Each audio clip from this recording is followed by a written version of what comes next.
I'm proud to introduce Taiwan Ambassador H.E.B. Kim Chow. Will you please give her a round of applause and welcome her?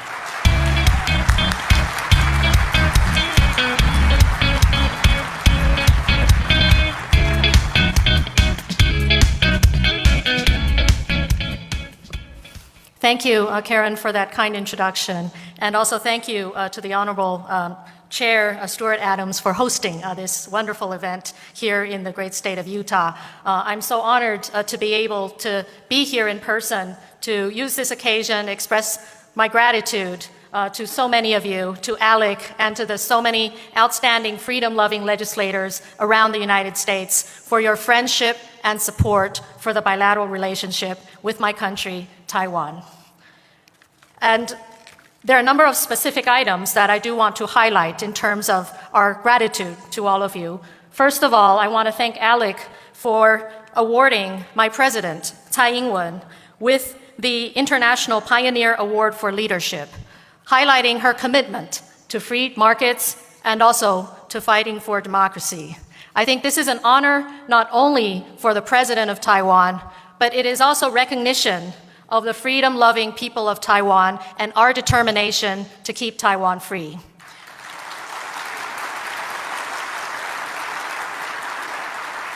I often say that you are living in the land of the free. We are living on the island of the free.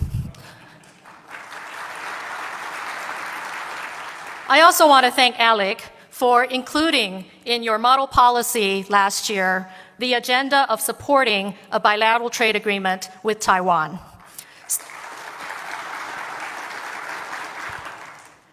Bilateral trade with Taiwan is in the interest of both our countries. For us, it will help us diversify from over-dependence on the Chinese economy. I think this necessity has been highlighted, especially during COVID, where very often we are vulnerable to dependencies on China, whether it's on the provision of PPEs or for other supplies that go into our pharmaceutical and medical device supply chain. What we want to do is work among like-minded democracies that share the respect for international property rights and playing by global rules and scientific standards. Mainly, we also believe that it is only in societies that respect the freedom of speech where true innovation can propel technology that advances human progress instead of technology that is abused and used for surveillance and controlling their people. So in the spirit of thanking you for supporting the relationship in trade and economic ties with Taiwan through your model policy, I also want to thank the many of you who have signed up on the letter outside addressing the White House in advancing that appeal to take action in supporting trade with like-minded democracies like Taiwan. I also want to thank many of you who have passed resolutions in the various state legislatures in support of the friendship and partnership with Taiwan. Now, I'm an ambassador now. I work in Washington, D.C., but I used to be like you. I came from a legislature in Taiwan. I understand that all politics are local. And when we go back to our constituents, we want to deliver on economic progress. We want to deliver on the common values that we share. And I want to say that although Taiwan, we're in the state of Utah now, our size is only about 15% the size of Utah.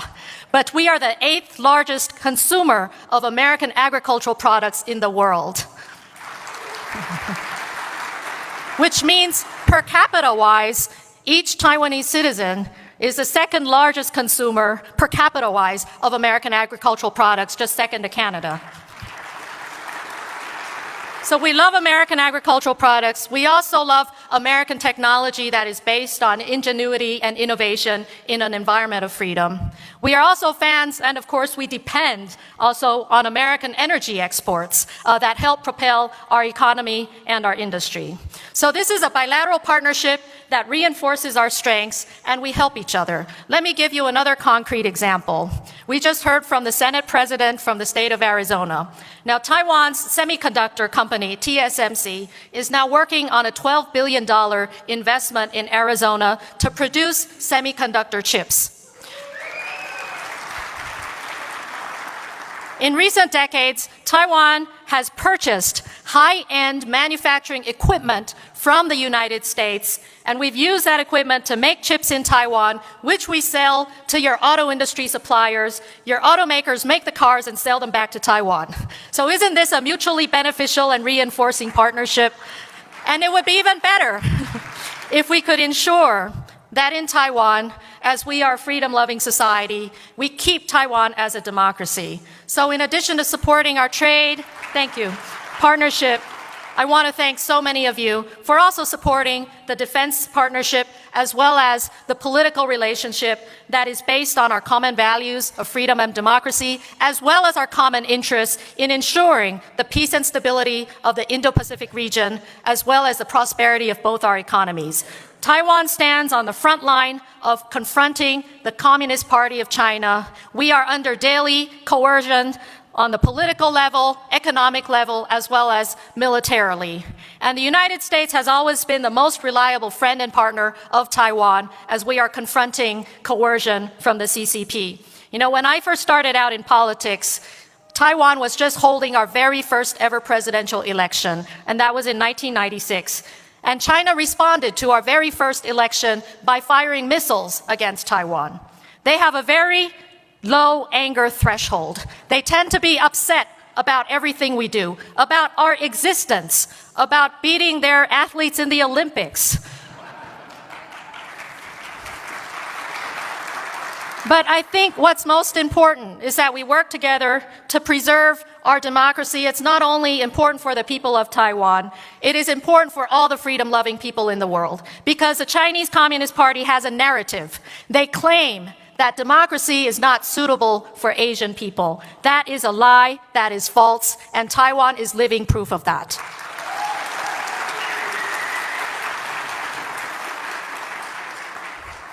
So thank you again for your steadfast support for Taiwan, and we look forward to working with all of the state legislatures on continuing to advance our economic partnership in so many ways. We also look forward to working with you on educational exchanges for all the young people of your schools and your universities around the United States who are questioning the presence of the Confucian Institutes and the way the Chinese government exercises censorship and surveillance on their students.